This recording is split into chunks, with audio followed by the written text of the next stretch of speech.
You know when you look at your browser and you have like 100 tabs open?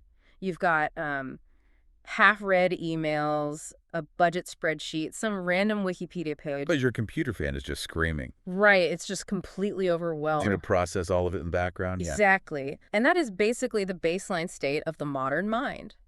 So, welcome to today's deep dive. We are jumping right into Dr. Feng Cheng R's book, Jom, Mindful Elgem Now Now. Which, sounds like standard mindfulness stuff at first, but it's, But it's actually not, right? Our mission today is to look at this rigid energy management protocol he talks about. It was originally designed for healthcare professionals. yeah, high-stakes environments. Right.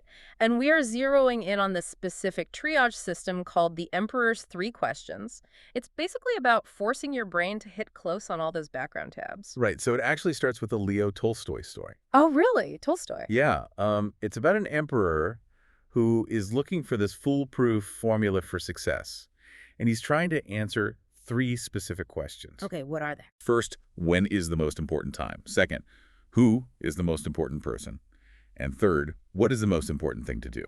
So knowing how these fables work, I'm guessing he asks his royal advisors and they just give him, like, terrible, overly complicated corporate advice. Spot on. Yeah, it's useless. So he actually goes out to find a wise hermit who's just, digging in a garden. Naturally. Right. And the king jumps in to help him out. But while they're working, a wounded enemy suddenly stumbles out of the woods. Oh, wow. Yeah, and the king instinctively leaps into action, saves the guy's life. And through all that chaos, the hermit points out that the king just answered his own questions. Wait, how? Well, the hermit says, look, the most important time is now. The most important person is whoever you are with now. And the most important thing is to care for them. Okay, hold on.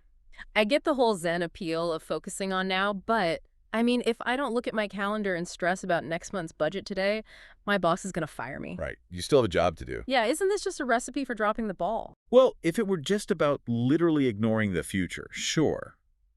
But Dr. Fang highlights the actual biology of overwhelm here. Okay, how so? When your brain tries to process, say, a past regret and a future anxiety at the exact same time, it triggers the same cortisol spike as a physical threat. Like a literal tiger in the room. Exactly. So by forcing your attention to the now, you are literally cutting off the chemical fuel to your stress response. Oh, because the past is unchangeable and the future is just hypothetical. Right.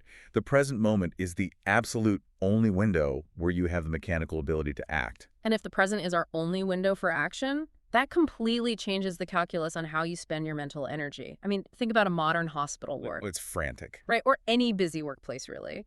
If an ER nurse is bouncing between a mistake they made an hour ago and, like, 5 patients arriving next hour. They completely lose their grip on the patient bleeding right in front of them. Exactly. Which is actually why Dr. Fang quotes John Kabat-Zinn in the book.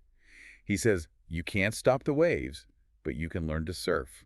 I love that. So the shifting deadlines, the urgent emails. The unexpected crises, yeah, those are the waves. And they literally never stop. But you can learn to balance your board. Right. But to ride that board successfully, your core has to be balanced first. Because if you wipe out, you're taking down whoever's in the water next to you. Yeah, exactly. And that connects perfectly to the emperor's third rule, right? Caring for the person in front of you. Right. You literally cannot do that without practicing self-care. Yeah. The book emphasizes this mantra, self-care is we care. Oh, I like that. Yeah, he actually quotes Eleanor Brown, too, saying, you cannot serve from an empty vessel. Right, so self-care isn't like a luxury spa day. It's a structural requirement. Exactly. If you don't secure your own oxygen mask first, you become a liability to the person you're trying to help. So it's basically a mental cheat code. You run everything through the Emperor's 3 questions. Time, person, action. And it bypasses all that information overload. Right. It's like a fast biological circuit breaker. It grounds you instantly when your life feels totally chaotic. It finally quiets that screaming computer fan in your mind. You aren't responsible for processing everything at once. You only have to process what is in front of you right now. Exactly, just right now. Which honestly leaves you with an interesting paradox to chew on. What's that? Well, if the most important person is whoever you are with right now, how does that fundamentally change the way you treat yourself when you are completely alone?